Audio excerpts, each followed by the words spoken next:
Bonjour à tous, avec l'aide de Dieu, la Yom Yom du 9 Elul. Tout d'abord, le Rabbi nous dit qu'il faut étudier le Chumash du jour, le Tilim du jour, le Tanya du jour.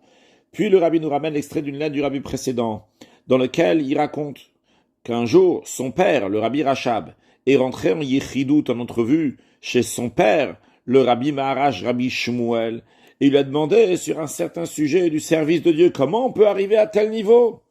Et son père, le Rabbi Maharaj, a répondu à son fils, le Rabbi Rachab, qu'avec une profonde réflexion, on peut y arriver.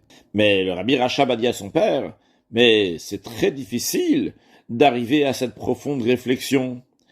Alors le Rabbi Maharaj a répondu à son fils, le Rabbi Rachab, si vraiment on est concerné, eh bien on comprend très très bien.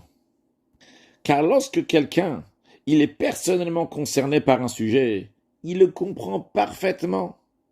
La preuve à cela, on peut la retrouver dans la Torah.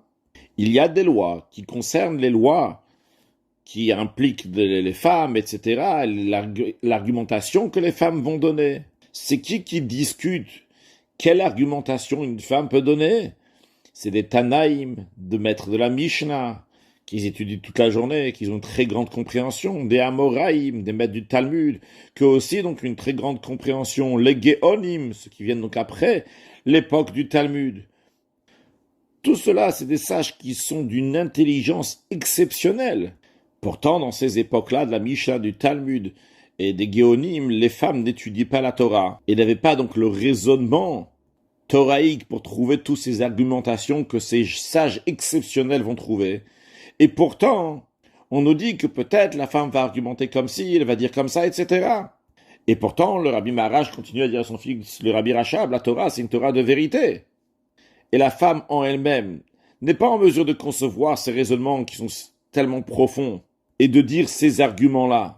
Alors comment ça se fait qu'on dit que la femme veut dire tel argument ou l'autre argument?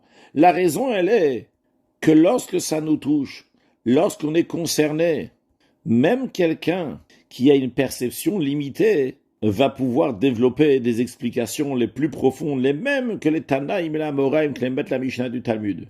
Un jour, dans une sikha, le Rabbi, dans cet esprit, a rajouté même encore plus loin que le Tana et le Hamora, le maître de la Mishnah, le maître du Talmud, il avait besoin de s'approfondir, de réfléchir avec la finesse de son cerveau, avec la profondeur de son raisonnement, pour arriver à ce raisonnement-là, que peut-être la femme va dire telle et telle chose.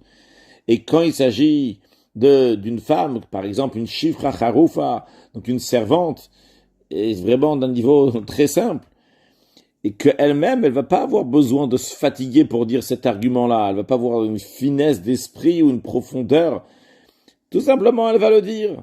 Cet argument la concerne tellement qu'elle n'a pas besoin de travailler tellement. Et donc c'est une preuve que lorsque vraiment ça nous concerne, on peut y arriver. Mashiach now, un excellent Yom.